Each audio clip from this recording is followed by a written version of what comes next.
Cambodia surprised us more than we expected, so this video is kind of split in two. If you just want to hear our honest thoughts about Cambodia, we'll drop a timestamp and you can jump straight there. But if you want to see how it actually felt to travel through Cambodia, you can sit back and enjoy the video. This is our journey through Cambodia.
Everybody, this is your captain speaking.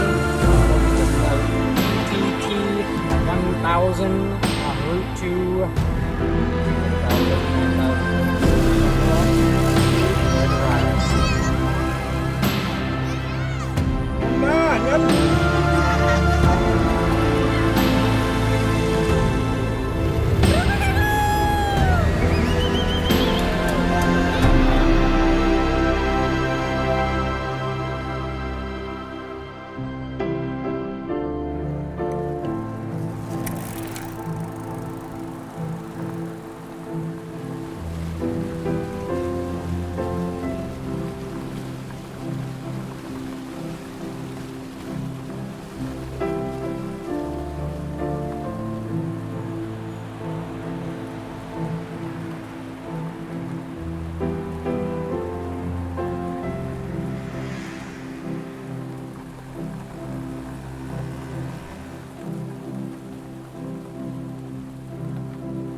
Okay guys, we really hope that you enjoyed that little snippet of our journey in Cambodia, and before we share our reflections of our time there, we want to say a huge thank you to today's sponsor, eSIM.io.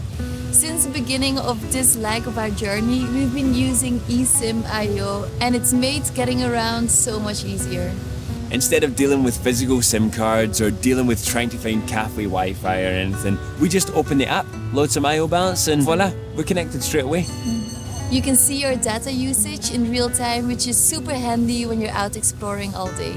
And with their One SIM feature, you just install it once and it works in over 180 countries. No need to reinstall when you cross the border, which we're doing pretty often. We always find ourselves bouncing from temples to cities to little villages and crazy jungles, and having reliable data is so important. They've got different options. Pay as you go, 30-day plans for one country, regional plans if you're traveling through multiple countries, and even global plans. So you can pick whatever suits your trip best. So yeah, eSIM.io has been a really easy, stress-free way for us to stay connected while traveling. Make sure you stay connected wherever you go by using our code with eSIM.io. Nice little poem. So why did we come to Cambodia? We first went to Cambodia around 5 years ago, and to be honest, when we left we had a very heavy feeling in our hearts due to the history in Cambodia. Yeah, we only spent 1 month in Cambodia, and we didn't know if we were going to be able to come back to Cambodia. We didn't know that travel was going to become our full-time job, essentially. So we took every opportunity to visit all of the museums, learn about the history, and when you pack all of that history into 1 short month of visiting Cambodia, we just felt like it was a very heavy journey. Yeah, and then 5 years later, we received a message from Tuk Tuk Rental asking if we wanted to compete in the Tuk Tuk tournament happening in Cambodia. And that was a perfect opportunity for us to rediscover Cambodia and give ourselves a fresh take on the country. And we're so glad that we did. We arrived and flew straight into Siem Reap. And the first thing that hit us that we remember was how kind and incredibly warm the people of Cambodia are. Oh, the people are so sweet. Hi. Even though they had such a tough recent history, we're talking about 60 years ago, the people are still so warm and welcoming. After arriving, we spent some time in Siem Reap. We picked up our tuk-tuk, and wow, because we had our tuk-tuk, we had the freedom to go wherever we wanted, and we knew that one of the spots we wanted to visit was the northeast. So we pretty much explored some of Siem Reap, Angkor Wat, and then we just headed out to a more remote part of Cambodia, and we're so glad that we did that. It gave us such a different feel and different energy to the big cities. In Cambodia, it's so easy to go off the tourist path. You drive 1 hour out of Siem Reap and you're in little villages where there's literally nothing. Like nothing for tourists, which is great. If you followed us for a while, you'll know that that's our favourite thing, to find the real heart of each country we visit. And for Cambodia, we feel like that was pretty easy. You know, we didn't see tourists up in the northeast, and that made it even more special. One thing that we did struggle with quite a lot in the cities, but mostly when we were out in the small villages, was finding food. We're vegetarian, and vegetarian food isn't so common in Cambodia.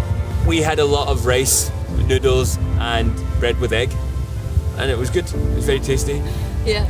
But when we did meet our friend Chris before we left Cambodia, he did introduce us to some amazing local dishes. I think for the first 3 weeks though, we were just living on fried rice and fried noodles. If you are not vegetarian, I think Cambodia has amazing options. And also some crazy things to try, like balut, which is the embryo of the chick inside the egg. They have tarantula, they have lots of different things that you can try. I even tried some crazy things for me, like crickets, silkworms. I can't really recommend, but I'm sure that if you're used to eating meat, I'm sure you would love it. If you are adventurous, just give it a try. One of the most incredible things that you can visit in the whole of Cambodia, and you can't find this anywhere else in the world, is Angkor Wat. I mean, there's a reason that it is the most famous thing to do in Cambodia, and it is such a special place. And from all the places we've visited, we've never found something that has anywhere near the same vibe as Angkor Wat.